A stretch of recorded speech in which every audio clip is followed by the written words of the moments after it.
Hi, geometry students. We are talking about what's called the triangle midsegment theorem today. We've actually already learned about a trapezoid midsegment, so this is going to seem really familiar. So first things first, when it says a midsegment of a triangle is, right, we can say it is the segment that connects the midpoints of two sides of a triangle.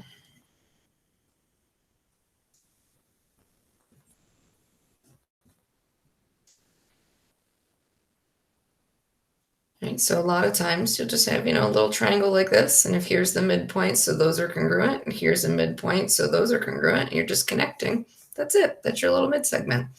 All right, when it says every triangle has blank midsegments, well, every triangle has three, because you can connect, those two sides. It would be these two, and then those two. And it says which form the blank, so it's which form the midsegment triangle. So when you connect all the midsegments, they create a little triangle of their own. So this diagram kind of shows you what that looks like. So the midsegments themselves would be segments X, Y, segments X, Z, and segments Y, Z. Those are the midsegments. And then the midsegment triangle is triangle X, Y, Z, just like that. All right, well, why do we talk about this? Because there's properties that go with it that make sense as soon as you start explaining some things. So the the triangle midsegment theorem, right, is that when you draw a midsegment in, two properties are going to happen, right? First one is that the midsegment is equal to half the length, I'm going to say, of the third side of the triangle, and I'll clarify that a little more in a moment. Ooh, I'm a little crooked there. All right, and then the second thing is that the midsegment is parallel to the third side of the triangle. Right. So the diagram above has all the midsegments drawn in. I just want to talk about it if I just draw one of them in. All right, so if I draw right here, that same little diagram I drew above, so if that, so let's say like XY is my midsegment, and I'll make this, A, B, and C here, then XY is equal to half the length of the side at the bottom here of AC. So XY, that's what I mean by this first part. It's equal to half the length of the third side of the triangle. So XY equals half the length of AC, right? And then the last part of it is that they're parallel to each other. So XY is parallel to that last side there, that AC. So in the bottom part says, write the relationships in for triangle PQR. It's those same relationships. I just wanted you to see it once where there was only one midsegment drawn and not quite all three of them. It's a little bit more distracting when you're looking at all of them. So something that is helpful. I always love my colored pens or pencils here. So whenever it's asking you for different relationships in the triangle, look for the midsegment that it's parallel to. So like if I use my red pen here, this one, XY, it's parallel to side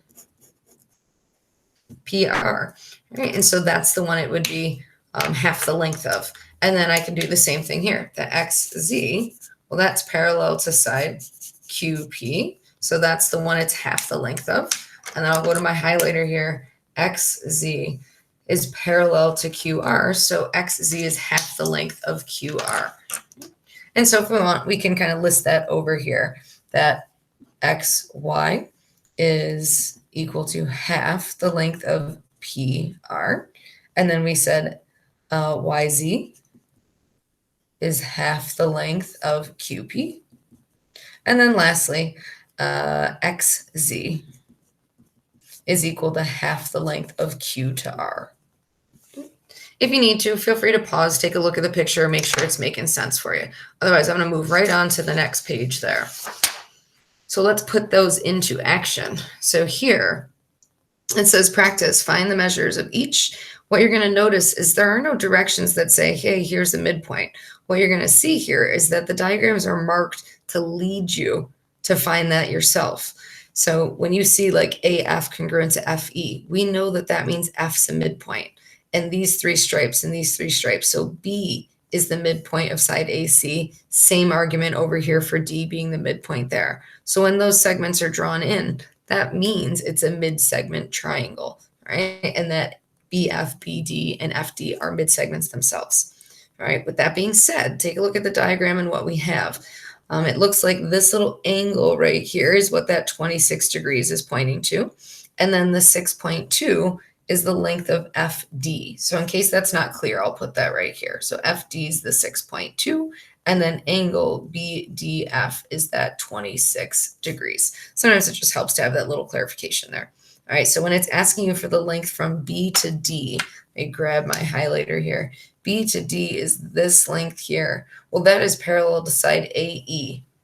And so if it's parallel to side AE, that means it should be half the length of AE. So it's going to be half of that 17 at the bottom there. So if we take 17 and cut it in half, that should be 8.5 right there. All right. AC. So AC, they're looking for is this side here. And that is parallel to FD right here. And so because we're starting with the smaller one, this is going to be equal to 2 times whatever the length of FD is. So since FD is 6.2, we can double that and get 12.4. So sometimes we're chopping in half, sometimes we are doubling. All right, the last part, angle DFE. So DFE is this right here. So what that plays off of is those yellow lines I highlighted are parallel to each other. So since BD is parallel to AFE, we get alternate interior angles congruent. And if you look, you can kind of see that little Z shape right there. So if this angle is 26, then so is this guy, right? And you can kind of remind yourself that parallel lines gives you congruent alternate interiors. It's not something you'd have to write down every time. But since it's your notes, it might be nice to write it one time. So when you come on over here and look at number two, let me slide up a little bit. Same type of thing. The calculations are quick and easy. It's just a matter of seeing what you need to in the picture. So since it starts with JL, JL is this full segment. So find the segment it's parallel to. That's PN. So since PN is 36, we're going to double it to get the length from J to L. So if we do 2 times 36, that should be 72. All right, the next one, PM. So PM in our picture here is the mid-segment itself. And so that's going to be half the length of the side it's parallel to, which is this guy right here. So it's going to be half of 97. Feel free to grab your calculator anytime you need. Oops. My calculator's slowly dying over here. Let's see, I got 48.5. I'll box those guys in. All right, and then the last one, angle MLK. Let's see, in the picture, angle MLK is this angle here. So we need to look for an angle in the diagram we could relate it to. The only angle marked is this one up here. If I use those red lines, those are parallel. These are corresponding angles. So if that's 102, so is this one. So 102 degrees. And then the reason this time would be parallel, giving us congruent corresponding angles. All right. Easy. Done. All right. For number 3, I like this one because instead of just numbers, we've got some variables, which means to solve for a variable, we have to set up an equation. So with number 3, you've got find the value of n given. If we look, these two are congruent, so that's a midpoint. These two are congruent, that's a midpoint. So that makes this guy the mid-segment. Just make sure it makes sense before you jump on into solving anything. And then that means that the mid-segment is half the length of this. Now, What that means is I can actually set this up a couple of different ways. If I say that the mid-segment, so the n plus 14 is equal to half of 3n plus 12, there's nothing wrong with that. But to distribute the 1/2 means that I'm dealing with decimals. Not always our favorite thing to do. So the other option would be to take the length of the mid-segment and double it. So if I say let's do 2 times the length of the mid-segment here and set it equal to kind of the third side, if you will, then it would look like 2 times n plus 14 and then equals the 3n plus 12, which is exactly what we get if we had multiplied this whole thing by 2 and this side by 2 as well. All right, then I can distribute. So I get 2n plus 28 equals 3n plus 12, and then keep playing from there. So let's move that 2n on over, and I'm going to subtract 12 over to the other side. So this gets me n and then equals 16. So the question only said to solve for n, but if we take a second and just plug back in 16 plus 14, that would produce this to be 30. If we do 3 times 16, so 3 times 16 and then plus 12, well, let's see. If we grab our calculator, 3 times 16 and then plus 12, we get 60, which should make sense because it's then double the length of that mid-segment. So we can feel really good about that answer right there. All right, let's hold on to number 4. Maybe we'll talk about that one tomorrow in class as a little recap. There's one last page. Flip it on over. When you hit this last page, we've got one where, again, you've got a little mid-segment and you have to be able to set it up. And then the last one here, I like this one. So maybe let's skip over 5. Let's call that another little recap. And then number 6, let's set it up. DE is the mid-segment, just find the values of x. So same thing. I think it's always easier in terms of when we have x's like this to do 2 times the mid-segment and set it equal to the length of the third side, or you can even say the parallel side. All right. If we do 2 times 3x and then equals x squared plus 8, from here, we've done questions like this. This is all your Algebra 1 skills coming back at you. Get everything on the same side so that it's equal to 0. And then our goal should be to factor from there. So if I subtract 6x over, I'm going to budget right in between the x squared and the plus 8. And then what adds to 6 that multiplies to 8? What should go x and x? Minus 4 minus 2.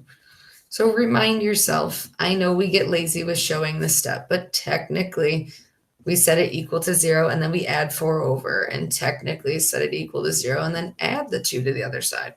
If we're taking a look, neither of those need to be rejected because it's not going to make the lengths negative. So let's just check and make sure it would make sense. If we stick with the 4, all right, well, let's see.